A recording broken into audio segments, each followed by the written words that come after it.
You know, there's another possibility about the Ark, is that it was exactly what they said, because we tend to look in our own modern world and say like that it must have been some kind of machine. Yeah.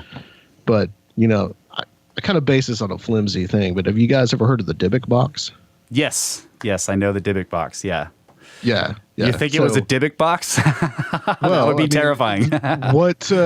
Look what happened with the Dybbuk box. I don't know what that is, so someone tell me. Basically having symptoms that were very akin to like radioactivity. Yeah. A Dybbuk box is basically an ancient... Hold on, I got to explain this to Kyle. I've never heard of this thing. A Dybbuk box is basically an ancient Jewish magical tech used for storing a spirit.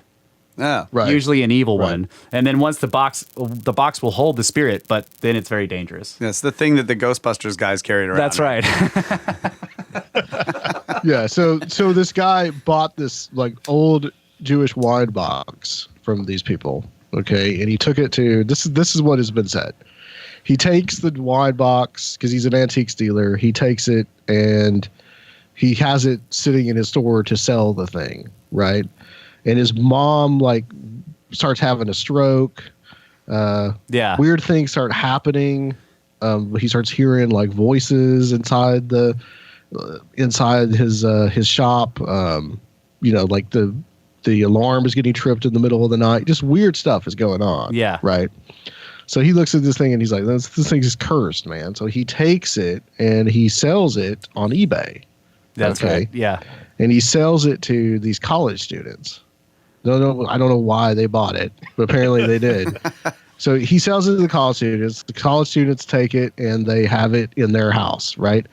And they claim that they started having weird stuff happening in the house, like paranormal kind of stuff, poltergeist activity, but they also started having weird sicknesses that were really akin to like radioactivity. Yeah. But there's no radioactivity in the house. Right.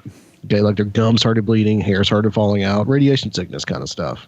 I need some iodine. And so they got rid of it and they sold it to this other guy that still has the thing, and he has it like under lock and key. But again, weird stuff starts happening to him. People around him start getting sick. Yep. And so there's no radioactivity. There's no kind of, it's not an electrical device like people think the Ark of the Covenant was, but it's like this kind of spiritually charged device that will make people sick. And like that makes you wonder where there could have been something similar, some kind of almost like spiritual or magical kind of technology that maybe this ancient civilization used, and maybe what we're seeing isn't some kind of like physical technology, but for lack of a better term, spiritual technology. Right. On some of these paintings and like the whole like Egyptian light bulb stuff and all that. Right. I just wanted to throw that out there as a possibility. Like the Dendera carvings you're talking about that look like light bulbs. Yeah. Yes. Right. Yeah. So I think that's I've never made that connection. That's fascinating. And yeah, so what he just described is the story of the Dybbuk box that's known about. But a Dybbuk box was a magical tech, basically. Okay. And to answer the Watcher's question, once the people weren't exposed to it anymore, people did start getting better. That's right. Yeah. Once it was out of their possession. I just had the idea. Well, and if it is something otherworldly, then the thought is that it could impact and it could bend the laws of our reality and physics to maybe help in, something like that could help construct things possibly. Yes. Yeah, but think about it. The Dybbuk box is like this minor form of the Ark of the Covenant. Like the Ark of the Covenant was like way more advanced. Right. Yeah. But like this would have been, the Dybbuk box was something I think that was produced by like in Poland by like the Orthodox Jewish community. That you got to think about like the Kabbalah, and all kinds of like magical kind of stuff that they were doing. Yeah, and that's right. There's all that kind of Jewish ritual magic that's out there. Perhaps continuing some of that stuff. Yeah, maybe that they've tapped into those traditions. They say, hey, let's make one of these things and see what happens. Yeah, I was just thinking that maybe the Ark of the Covenant was a device that created a stable isotope of element 115. It could have been, yeah. You know what I'm saying? It floats around. That's very possible. Get Bob Lazar on that. Yes. His a new replica of the Ark of the Covenant. Yeah. But that goes back too, though. You got to think though too about the Arthur C. Clarke quote, about technology looking like a form of magic. I mean, that's right. That's what it could be also, right? That's right. And what does Ren say? Any sufficient magic can have the appearance of technology. Yeah, that's right. Mm-hmm. Any sufficiently advanced magic. Yeah. Okay, so I want to flip this around on you guys a little bit because we're talking about Jewish Kabbalah and ancient mystical, Orthodox Jewish stuff, and they have the whole golem technology, the ability to build a being that can be, I don't know, animated through some kind of magical power. Do you guys think that may be connected to some of this forest spirit / Sasquatch stuff? That these may be ancient golems that are still roaming around? Oh man, that's a good question. Well, the golem, having the word of life, and when you erase a letter, it means death. Yeah. That's interesting. I would tend to look at all that stuff. I think you could say it's similar to a golem in a way. It's kind of like the idea of tulpas or right. egregores. Right. Tulpas, these ideas that we put so much energy into our belief in these entities that we can manifest them. Right. And I think a good case in point of this is, I've been a couple of times to this Bigfoot museum down in Georgia. Okay, Blue Ridge, Georgia, the Expedition Bigfoot. And they've essentially, what they have done is build like this enormous temple to Bigfoot. This is an idea for me. This Timothy Renner actually talks about this. But so they build this temple to Bigfoot, and then all of a sudden people start seeing Bigfoot all the time in the area. Yeah, that's awesome. Yeah. The temple of the quantum Sasquatch. I think it's more of what energy we're putting towards these things, because Bigfoot right now is the biggest paranormal subject. It is. It's beaten out like ghosts and you mean UFOs. In terms of popular? And at the moment, it's the biggest thing in town. That's right. Literally and figuratively. But the thing is that when you have all these television shows and all these people putting so much energy into this, then all of a sudden Bigfoot starts to manifest everywhere. And then the Dogman stuff is interesting too. Right. Because were people really seeing Dogman until like the Beast of Bray Road material started coming out like 10, 15 years ago? No. And now people are claiming, and I'm sure there's some hoax stuff out there, but I think people are actually seeing Dogman. And also Slender Man. Yeah, the Watcher. Slender Man, just type that in. That's right. Slender Man is another thing, which we know was made up 10 years ago. Right. Absolutely, totally made up. But people say they still see Slender Man. Yeah. So all these things that are in our consciousness and in our subconscious, I think we can tend to manifest these things just on a collective level. Right. And even though I'd lean more towards Bigfoot being paranormal, I guess this does all tie back into with, Bigfoot's purported strength, yes. Maybe, just to speculate, creatures like that could have been employed or were part of these ancient civilizations that maybe Bigfoot could move around giant rocks. Right. I mean, if you're half paranormal, you probably have magical powers. I don't know.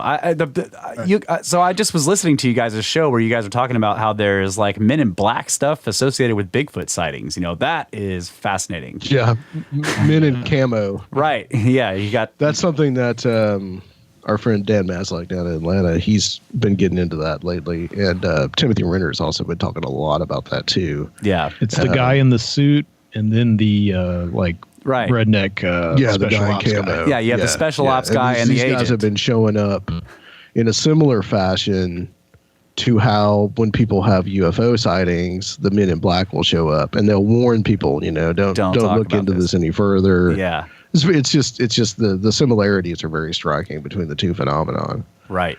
And you can almost understand that like with the UFOs, right? You'd almost say, well, we don't want people to know that there's supposed people from another world out there. Right. But with Bigfoot, it's odd, and I'm thinking, but people probably expect that, so they manifest these things. Yeah. Well, I mean, the problem with the Men in Black is, you know, I've read through a bunch of Men in Black stuff. You know, Nick Redfern has done a lot of work on them, and a lot of the weird stuff. Aside from how they act strangely, it's also anomalous how they just show up almost immediately. Sometimes before the person has even said to anyone that they had a weird experience. You know, so that's fascinating stuff, right there. Like what makes them talk about the experience is the Men in Black showing up to their house. You know, suggests some kind of paranormal element to them. That's right. That there's some kind, you know, and so then you start thinking like, okay, if this is government, like normal government people, like, do they have some mass surveillance ability, or is this more paranormal than that? You know, and it may be government people who are using paranormal techniques like remote viewing. You got somebody whose job is to just remote view anytime somebody has a UFO experience, and then you send agents out to talk to that person, or I don't know. Yeah. You know?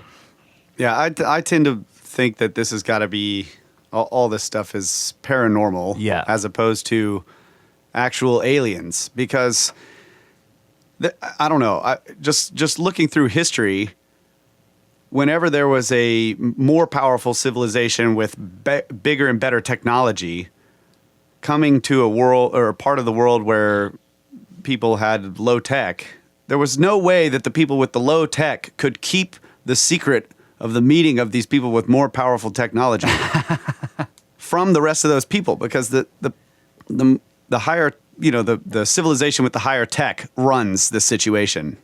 So it's this idea that our government is somehow keeping secret a civilization that has the tech to come here.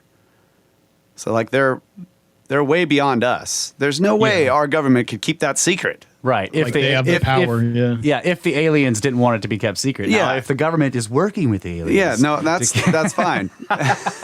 That's a different situation, but it's like, I agree. It's, you know, imagining like what colonists coming to the New World, and they meet the Indians, and then the Indians just go and tell everybody that they know that there's like, man, these ships showed up, and these crazy looking people got off of them, and you know how do you can't stop that. Yeah. Right. So I don't know. I agree. I think there's so many paranormal aspects to UFO sightings, Bigfoot, and you know, like when you really dig into the Bigfoot mystery, it becomes more and more paranormal as you dig into it. Yep.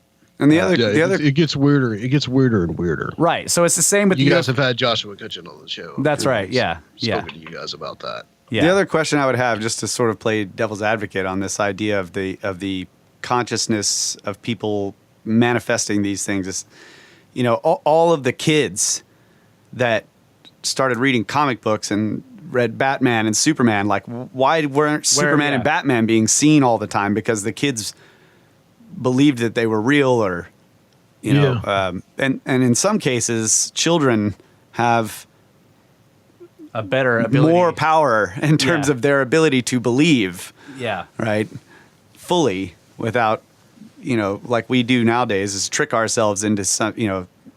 Yeah, where is Harry Potter, right? Like, where, you know, if a lot of people believing in something is able to manifest it, then where are the wizards? Like, I agree with that. That's maybe there's the idea that it's these are more ancient archetypes that are you know, that exist in some kind of Jungian sense, and that's why, you know, the wild man and the whatever the aliens are, you know, maybe these things are some kind of really old primordial almost, you know, archetypes or images in the collective unconsciousness. I think what Kyle's saying, and what I also believe, is that it's a two-way street. In other words, it isn't like we're fully responsible for manifesting something. It's both ways. What is it that, like, that the experience molds itself to what you think it's going to be? So you see what's in your mind in some way. Co-creation. Co-creation. That's it. So in other words, it's more than just manifesting. There's also something on the other side of the experience. Right. Yeah, it's pretty wild. What also is wild is the whole concept of egregore. You guys studied very much on that. No, what is that? The idea of an egregore. No, not familiar with it. Not familiar with that. So one. an egregore is basically, it took me a little bit to get my head around it too. We had on Mark Stavish about like a year and a half ago, and it's an interesting concept. But basically, when it comes down to it, it's a little more complicated. Is an egregore is essentially an idea or a concept that is like a tulpa, can be given some kind of physical reality by ourselves, but it can also be inhabited by an entity. So we manifest it, but an entity can use it to communicate with us, like a skin or something. Yeah. Okay, yeah. That's pretty much, yeah, that's exactly what I'm talking about. That there's something on the other side of the, like, so maybe we have this collective conscious idea and something then inhabits that in order to affect this realm. And so you have the faith, fairy folklore is like that. You're like, what's really going on here? Right. With all of these accounts and all these stories. We've talked about this a lot. Like when you look at the differences between ancient mythology, which often seems to be hiding some esoteric knowledge about human conditions or what's really going on with the cosmos. And then you have this fae folklore that has all these lessons in it that don't seem to make any sense in those kind of ways. Throw a dagger of iron over your right shoulder to keep yourself from getting taken by the fae folk. It doesn't make any, or like boil eggshells in order to make the changeling expose itself. Those kinds of lessons are in these stories, and you're like, what is this really about? And it's interesting. People have done work on the similarities between fae appearances and later UFO appearances. One that I remember is people used to encounter fae dancing in a circle and lights in a field, right? And now we have just a machine that's spinning in a circle, and there's lights in the field. And there's also and then there you have an abduction experience or lost time, right? So is it that our consciousnesses are changing, or is that a cultural thing over there and now it's different? But people still claim to have fae experiences, so it's hard to tell. It's a very complicated subject. Right. Go ahead. What are you guys' takes on ideas of what people call earth energy or ley lines, things like that? Do you think there's anything to those concepts? Yeah, I definitely do. I've never actually done any dowsing, but that's just what that made me think of real quick, because I was recently reading about all these people dowsing for all kinds of stuff, and there's something weird going on there. I don't know. But in terms of, like, I got really into Tesla's work, and one of the last things that he was working on was earth resonance. Yeah. And this is a mechanical resonance. So it's not, it's not in the electromagnetic spectrum or anything like that. It's actually the vibration of the planet itself, and how to use that energy, because there's a lot of it, right? So we know that the earth is resonating, and he was looking at ways to sort of, in very practical ways, in terms of an engineer, to actually resonate, like make a resonator a mechanical oscillator that you could choose a frequency, finely tuned frequency, that would be in some harmonic value of one of the fundamental earth resonant frequencies, right? And then so you start doing, like, say you build this big machine on some rock outcrop somewhere, and then you start vibrating the surface there, and it creates this resonance all over the world. And then you could then go somewhere else in the world and build a little transducer to plug it into rock, plug it into the ground, and pick up that energy, and then and it would do many things, according to Tesla. Like, we would be able to use that information wave to deduce all of the materials in the crust and everywhere all around the world, which it turned out to be true. We use GPR now, but and seismic waves. Yeah, seismic waves to figure those things out. But you could then turn that. You would be able to pick up information on all across the oceans. So the boats at the time would be able to, we'd be able to basically modulate the frequency with information, just like we do with radio waves. Right. So I think that's kind of where I've gone with it. But then there's also these strange electromagnetic anomalies. There's weird gravitational anomalies around the planet. I think there's a lot to not just Earth energies, but cosmic energies, right. Even into the sort of the electric universe ideas of these vast resonances across galaxies that we don't have any instruments to measure them, but they may exist. They may very well exist.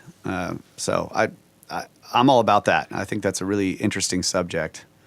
Yeah. Do you speculate that ancient peoples might have tried to tap into some of these energies, or even things like telluric currents and things like that, to perhaps to use some ancient technology we don't know anything about, or could they have used this type of stuff in construction? Yeah, I do, and I think also that we have to consider the possibility that there may have been in the past different regimes of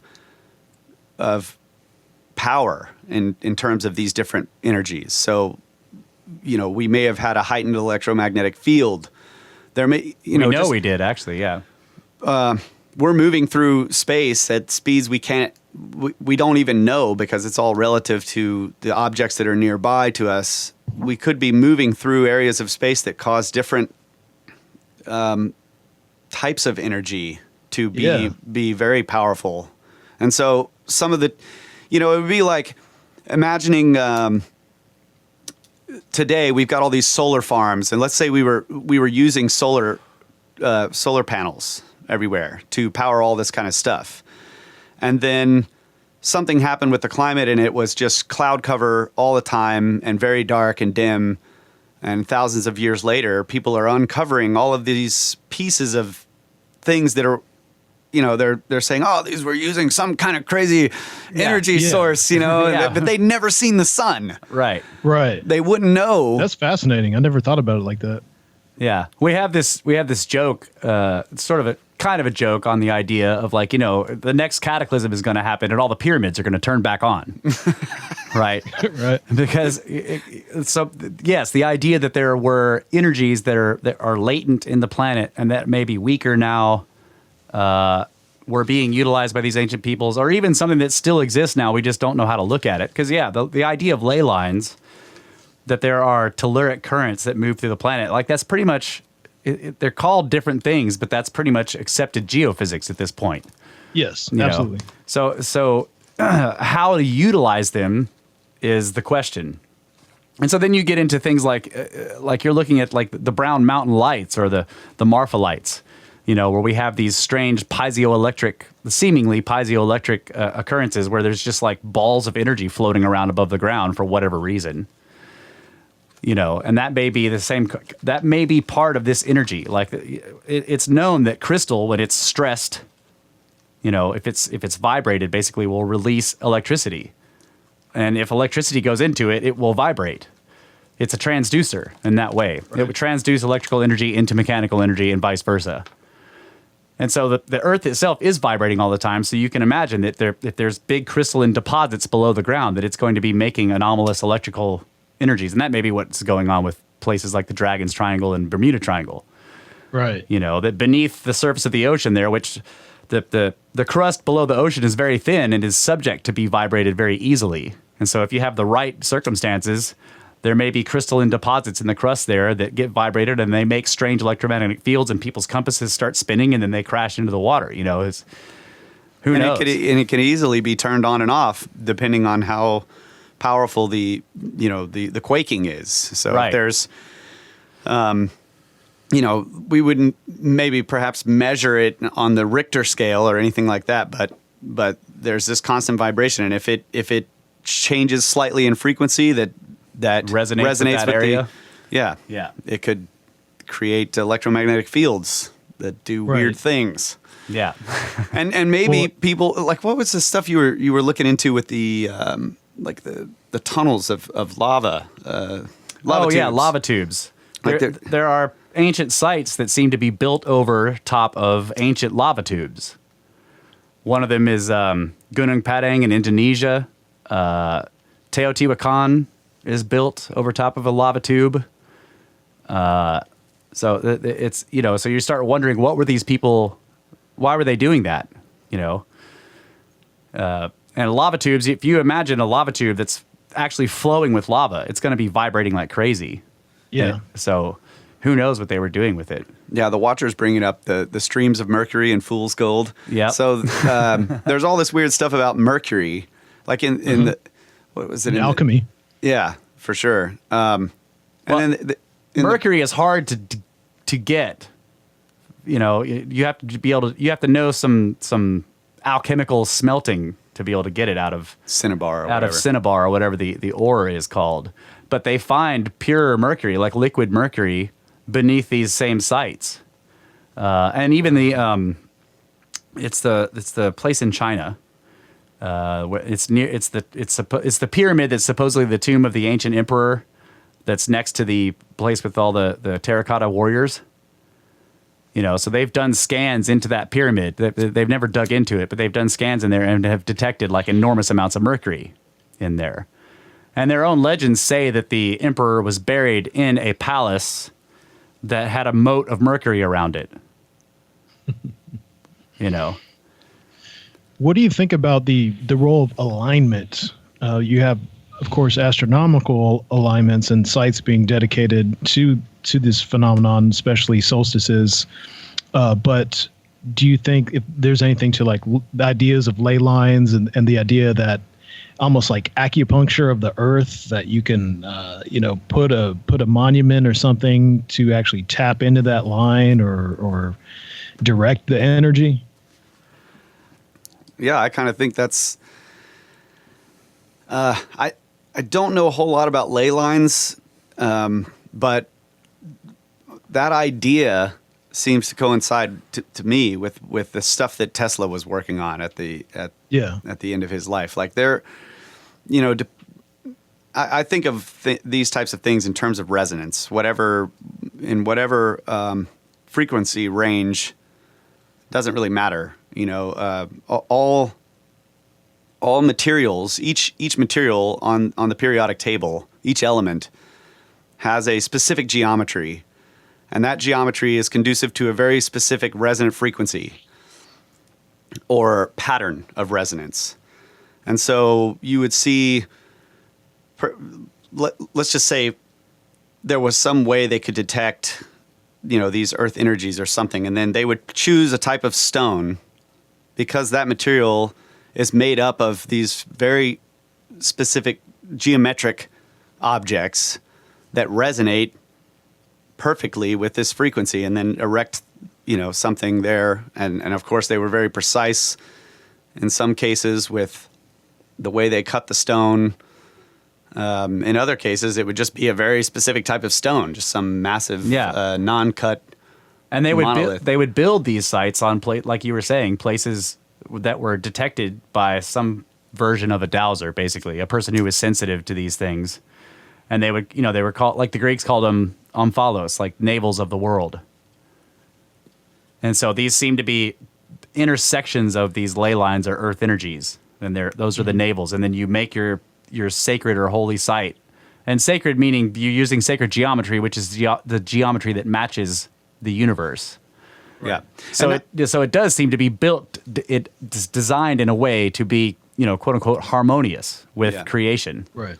And I also think that this is not necessarily a power plant type idea, but that these energies have effects on our consciousness. Yeah. And exactly. one example is music. So you take music. You don't know anything about music. We're taking this acoustic resonance, we're tuning it to very precise frequencies and combining these frequencies in a way, we're making a pattern out of it. And it's strange to me how a minor chord will create a similar feeling in everyone that hears it versus a major chord. Major chords are like happy. Minor chords are more subdued. They're sad, or they're, I don't know, mysterious, or, you know, they just have these similar emotional reactions. Like we have similar emotional reactions. Somebody just played a minor chord. So yeah, why wouldn't we have the same sort of reactions to other types of energies, electromagnetic energies, light? I mean, we obviously have emotional reactions to different frequencies of light. Yep. Mm-hmm. And that's been scientifically tested. Yeah. Yeah, I'm really open to that idea of maybe the primary purpose of a lot of these sites being just consciousness changing or expanding. Right. And if there are ways that we can heighten certain abilities of the mind to you know, some of these ideas like telekinesis or telepathy, maybe these ancient people had a deeper knowledge about those things, and they found these places in the earth where they could build a device that would amplify those frequencies and then gather there to sort of build up their ability, and then go elsewhere and use those abilities until they wore out and then come back. You know, I don't know. Yeah. But I think I'm totally open to that. I think that's a really cool way to look at these structures. One of the topics we have delved into quite a bit on our podcast is the whole Tower of Babel problem. In other words, what's called the confusion of tongues. This is another thing that is talked about in many ancient myths, not just biblical ones, where there was something happened at some point that made people far less than they were in all kinds of ways. They were no longer able to talk to each other, or they lost some way that they were able to talk to each other that worked before and didn't work after this event. And it in some plays in all the fall mythology. Yes. Yeah, and if you look at the myths, the way they talk about it is very strange. You know, like you're wondering, like, wait a minute, how can you suddenly not be able to talk to other people? You know, so you're wondering, like, are they compressing a bunch of time together here? Like, in other words, there is a destruction of the world and people are all separated, and then their language slowly changes over time, and then when they find each other again, they're not able to talk. But that's not what the story is saying. The story is basically saying that everybody was able to talk to each other, and they were all cooperating, and they became awesome. And they attempted to do something. You know, they basically say, you know, let us do this thing, and then we will be like the gods. And then the gods see what they're doing and say, holy crap, look at this thing they're doing. If they keep doing this, they're going to be like us. Let us mess this up. Stop this from happening. And then after that, the whole thing falls apart. You know, so there's strange stuff in that story. Like if you're looking at the biblical version, the part about like where they say, let us make a name for ourselves. You know, well, a name is a very powerful thing in ancient magic. And so you're wondering, what are they talking about? Like, what does that mean? Like, they say, let us make a name for ourselves so we shall not be scattered across the face of the earth. And then the gods are like, let's stop this and scatter them across the face of the earth. Right. If you believe what Zachariah Sitchin said, he said that the word for name is it could also mean rocket. Right. Basically a vehicle. Yeah. A tower to the heavens. A sky vehicle. Yeah. Right. What is a tower to the heavens if not a rocket? That's right. What other similar stories? Because that was what I actually was thinking about when you guys were talking about the stories. What are some of the similar stories to the Tower of Babel? Well, there's one that comes from the Americas. And it's associated with is it Cholula? Okay. It's associated with the enormous pyramid in Mexico. I think it's called Cholula. Cholula, And basically the legend about that was that it's practically the same story. And like, so people argue like, well, that the story was basically a corruption of the Christian story, but it's not. It was gotten from these people before there was that corruption. But basically the story is the same, that they were building this enormous thing that was going to be a tower to reach the heavens that would unite everybody and make everything awesome. And then but there was something about hubris in there, and it was stopped by the gods and destroyed. And all that's left is this gigantic pyramid that's got it's got a cathedral on top of it. But really, another one that's actually very similar is the mythology behind the building of the pyramids in Egypt. Yeah. That they were a way for the pharaoh to reach the heavens. That's right. That it was there was some kind of conduit between them and the heavens, and that's what their ultimate goal was. So it's, you start to look at these, if you look at these ancient texts through that lens of maybe this is some sort of corrupted translation of some technology that the people that are trying to preserve these texts don't actually know what the words mean, or they don't, maybe there's missing pieces, or they've forgotten meanings, that or this is maybe what there's some kind of like cargo cult too. Yes, yes. That they could be talking about an actual advanced technology as opposed to, some kind of spiritual, advanced technology. I don't know. I think it's cool to consider both ways, Yeah, absolutely. I wouldn't rule out either one. And the idea of, sky vehicles in ancient time, I mean, you have the Vimanas. Yeah, that's what I was going to say with the Mercury thing, too. They use Mercury and some kind of strange engine that would, allow you to fly around. But before we leave the Tower of Babel, I wanted I was listening to y'all's episode 277. Dr. Heather Lynn brought up some guy, a book that he'd written long ago, where he was talking about this really strange idea. He was a psychologist or something, and the idea that our minds were separated into sort of two things, where we were hearing these voices that they called the gods. That was our own inner dialogue. Oh, yeah. And eventually we merged, our minds merged these two things together, and now we're like, where are the gods, Yeah, the gods have left us. But that made me think of the Tower of Babel. Again, I was like, man, that's eerily similar, that idea. Like the confusion of tongues could have been the sudden convergence of these two aspects of the brain or mind. Yeah, it was called the decline of the bicameral mind. Yeah.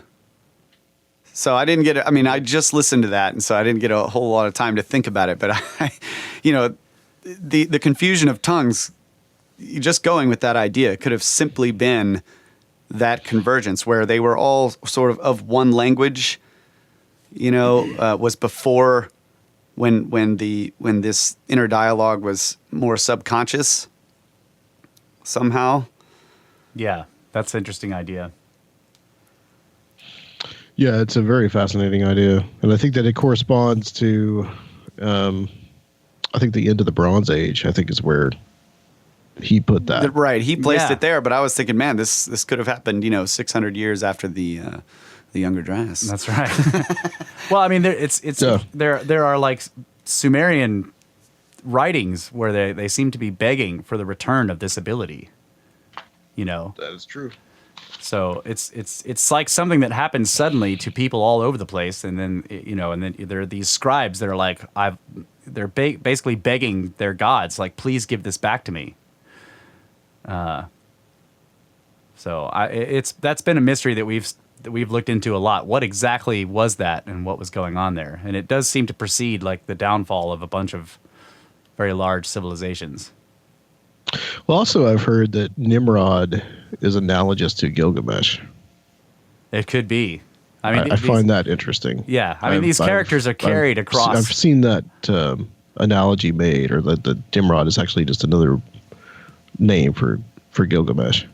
Yeah, another cool idea I think about these ancient characters is that they might possibly be civilizations themselves. Like Gilgamesh was a civilization. Sure. Enkidu was a civilization. The Enkidu civilization was out in the jungle. They may have been more like it's an allegory. Yeah. Yes. And then Gilgamesh was the technologically advanced civilization. They meet, they fight in the beginning, but then they become friends, and then they go on to do great things. They conquer all these other civilizations, the different gods or whatever that they fight along their path. Could have just been sort of a way to reduce a world history into the tale of two brothers that are going around, kicking ass. Yeah. But then you put that, you take all these gods and their different abilities like in the Greek gods and goddesses, and try to imagine what if those were each, different cities or different civilizations that all had various, different powers. Like this civilization would have been, on some river, and they had certain powers having to do with that. Another one was a coastal civilization that had to do, their powers were, you see what I'm saying? Like, yeah. I haven't gone through specifically with each one and tried to find it. It's an interesting thought. Yeah. I've never thought of it that way, but that is an interesting thought that it could be just some form of allegory for something that happened in the past. Yeah. And it's we're talking about a time where there is no written history. I mean, written history as it comes down to us is from the Greeks, essentially. Yeah. And bards were going around playing songs and just being like, this guy kicked this guy's ass. And la, la, la, la. So there had to be a way to maybe get your head around these things and try to understand them. And that was probably the way that they did it. It was all just that oral tradition. And, of course, it's the game of telephone, right? Things change over time. And maybe you shorten these concepts so that people can better understand them. Right. And maybe that people knew about it. And when they heard these stories, they said, well, oh yeah, that's what they're talking about. Yeah. But that's been lost as it came down to us now. Right. And you have to, to make it interesting to the people sitting around the campfire, you have to insert the human element, the love story, the tragedy. So, right.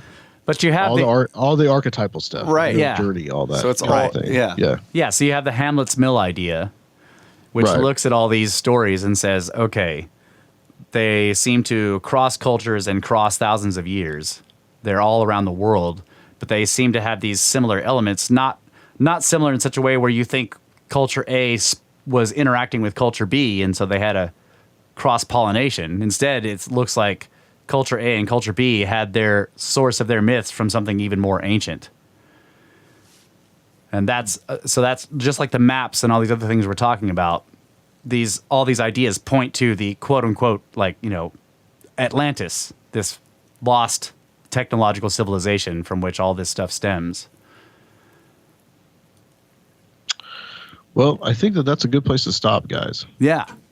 Man, we didn't get to ask you about a fascinating discussion. We didn't get to ask you about your podcast. This is like we've been talking about the stuff we talk about the whole time. Well. Let's do another one. Yeah, we'll have to do it again. Yeah. yeah, we're going to have to do it again. But our podcast, we're kind of generalists. We don't touch a lot on this kind of stuff, although I'm really fascinated by it. But we touched on it with Randall and a few other people like Laird Scranton and those people. But we're kind of all over the place. Yeah, I mean, we talk about ghosts, Bigfoot, UFOs, occult history, and just like occult stuff in general too that we talk about. Like the last episode before this one was one we did on sex magic, which was a really interesting interview. Oh yeah, if you guys want to hear something juicy, that's the one. Yeah, that's the one you need to listen to. So we're kind of all over the place in as far as topics, and then sometimes we'll talk about some of the more conspiratorial topics too. Like we've talked about Kennedy assassination, 9/11, octopus conspiracy. We talked about with Ken Thomas. So flat Earth.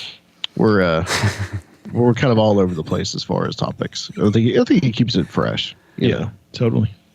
Have you guys talked about flat Earth? That's a massive conspiracy.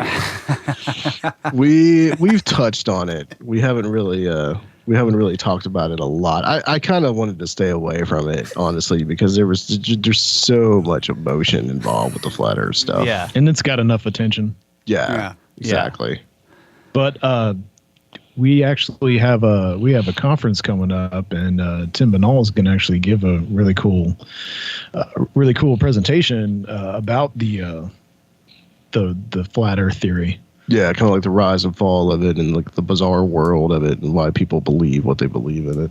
Cool. Yeah. So tell us about the conference. That's another thing we want our listeners to hear about. Yeah, well, we've got the Strange Realities conference coming up on October 19th. Strange Reality here in Nashville, and we've got several different people speaking.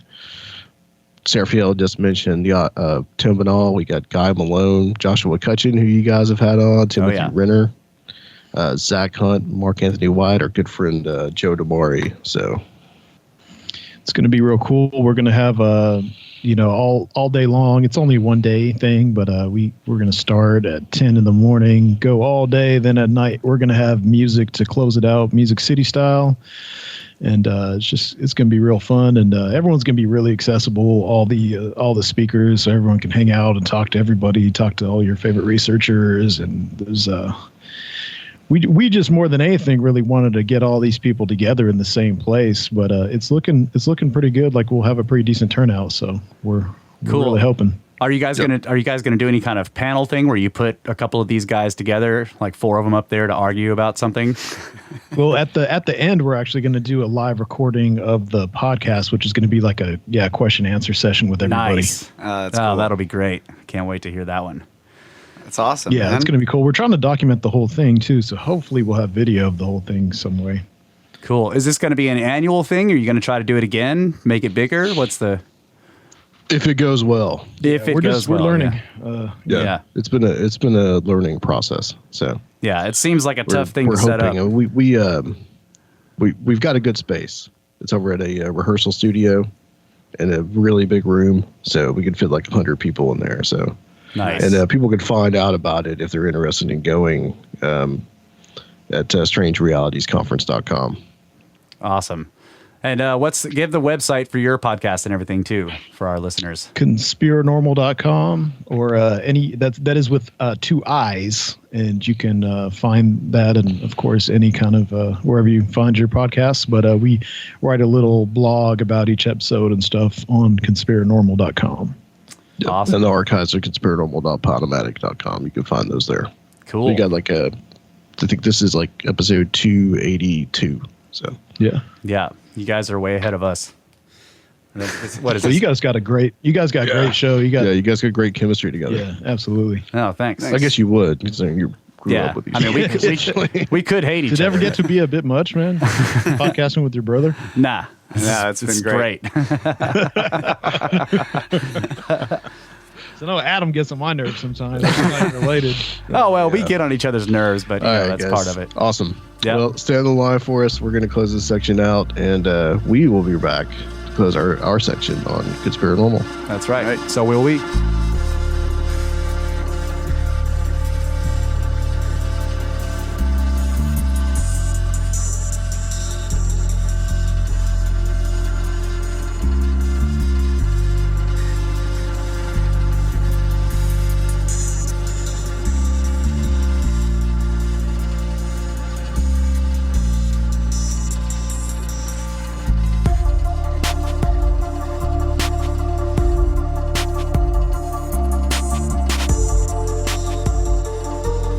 All right. That was a great conversation. The guys from the Conspirinormal podcast. So thanks so much for coming on the show, having us on your show, swapcasting. That's right. We thoroughly enjoyed it. Yeah, that was a great conversation. It was another rabbit hole type of. Yeah. And they asked some great questions. Yeah. I love the Ark of the Covenant is a Dybbuk box. That's really great. Yeah, so hopefully we'll. Unfortunately, we can't go to to their conference they're having. It's right at the same time as we're going to be at Arglantis. Oh, okay. So, but maybe next year, And he was telling me, he was like, oh, yeah, because they tried to get Randall Carlson to go. I was like, yeah, well, we're going to be with Randall in Arkansas. He's like, oh, that's what he's doing. I'm like, yeah, sorry. Next year, man.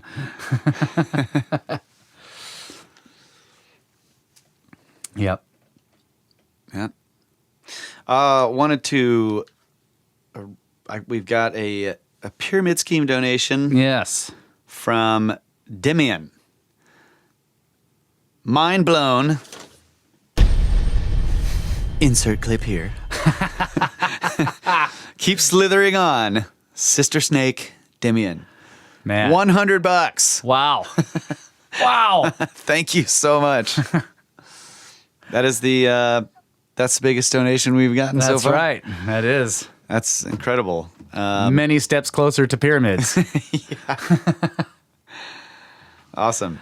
Ah. I don't know. I just saw that and I was like, holy cat. Yeah. Holy cow. Wow. Thank you so much. Thank you, all of you guys who have supported, but especially Demian, Sister Snake. Yeah. We really appreciate it. I like the phraseology. Yeah. Sister Snake. Sister Snakes. All right. I think that's it. That was a great show.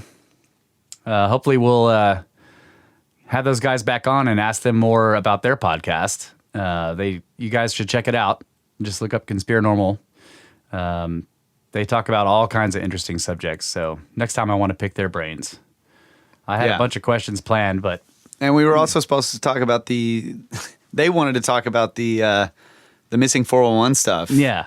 Yeah. Which we they never have even got to it. Right. Which they have also got into in depth in their podcast. And they have a really great one, a bonus episode on the Dennis Martin disappearance and all the strangeness there.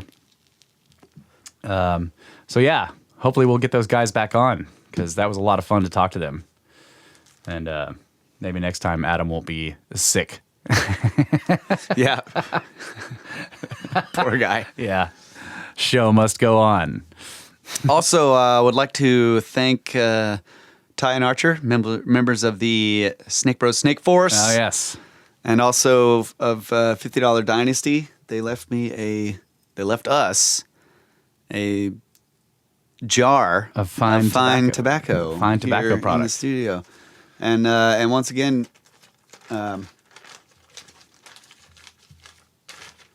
can't think. Once again, Scotty Baldwin. Yes. Thank you, sir, for the pipes. for the pipes. I've had this pipe on me the past week while we were out of town. Yeah. And it's been great. Yep. And it's weird, if you're smoking cigarettes, people are like, Right. quit that, get away. If You you're light smoking a a pipe, pipe. people are like, wow, Oh, yeah. that's very nice. It's very distinguished of you. Yeah. It's crazy. It is. I feel But yeah, thank you, I'm over there Scotty. smoking a cigarette like an outcast, and Kyle's like, yes. Yeah, so from Archer and Ty, we got, I don't know which one of them, but maybe both. 24 karat is this tobacco. 24 karat. Yeah. It's got to be from Archer, like Austin. Yeah, it could be from Brenner. That's true, but I don't think he was here. Oh, okay. But he did send us the pic. He's like, you guys are a bad influence or a good one or something, and he's got a pipe in his mouth. Yeah, this is really nice flavor. So Yeah. appreciate it, guys. Yeah. So I want to say again, we did a lot of interesting hiking and exploring this past week while we were up in the Northeast, and we've got a lot of interesting stuff to talk about. So stay tuned for the next podcast where we're going to go through all that stuff and what we found. And Yeah. I've still got some follow-up work to do. yeah, we got as some well. follow-up work to do. Yeah. Very, Fascinating very stuff. cool stuff. Yeah. Yeah. So look forward to that. So I think that's it for this show. Thank you guys very much. You can get a hold of us, brothersoftheserpent@gmail.com. You can go to the website, brothersoftheserpent.com. That's where all the shows are archived, the ones that you can't find in the feed anymore. Also, the Snakeskins, our merchandise store. You can comment there on any of the shows. Check out the encyclopedia and the glossary of terms for all the special words that we use, the specific ones that talk about ancient archaeology, and the ones we've made up ourselves. And also, you can follow us on Twitter @SnakeBros with no vowels, SNKBRS. Share the shows wherever you can. That always helps. Share them on Facebook. And donate to our pyramid scheme. That's right. And thanks again to Demian. That's right. I hope I'm pronouncing that right. Probably not. Probably not, but let me know. Sister Snake, thanks so much for the donations. And to everyone else who donates Yes. on the Patreon and through PayPal. Also, give us reviews anytime you can on iTunes. That really helps us spread the show around. People look up our show and they see good reviews. That really helps us a lot. And thanks to all of you who have done that. Really, really appreciate it. Yes. Yes. Also, History Shift. Follow him on Twitter at History Shift. Also, look up his YouTube channel, History Shift, or go to his website, historyshift.com, where he outlines his saga of exploring Montana looking for dolmens and glacial erratics. I think he also recently got asked to do an interview with his local paper about that whole deal. He's making waves up there. Creating a ruckus. That's right. Moving the grass around like a proper snake. Snake Bros, Snake Force. Yeah, so he takes all of our podcasts and turns them into videos. So you can find us on YouTube. Look up Brothers of the Serpent on YouTube. That's our channel. Thanks to History Shift. Also, we have a Facebook group, which is run by Jordan. Yeah, thanks, buddy. Yeah, thanks so much, Jordan. Appreciate that. The Watcher's on there. Also, the Grand Watcher is in the Facebook group. So anybody who wants to talk to the Grand Watcher, hop in the Facebook group and tell him what's up. Let him have it, Grand Watcher. That's right. Tell him he's wrong.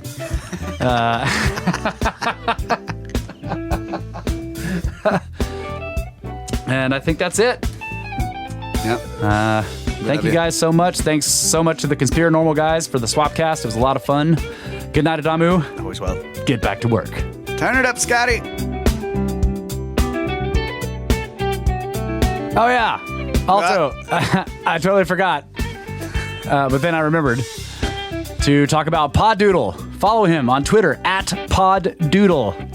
Tomas, he's been making like animated doodles while he listens to the podcast. So you can follow him on his YouTube channel, Poddoodle, and follow him on YouTube for when he posts when he makes the doodles. They're really cool. So he's done our Epic of Gilgamesh and he's doing our Missing 411 episodes.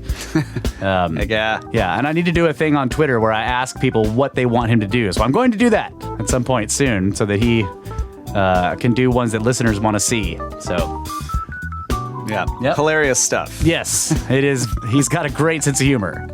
So, and it's just fun to watch him draw while you listen to the podcast. So that's cool. Yeah. All right. Turn it back up.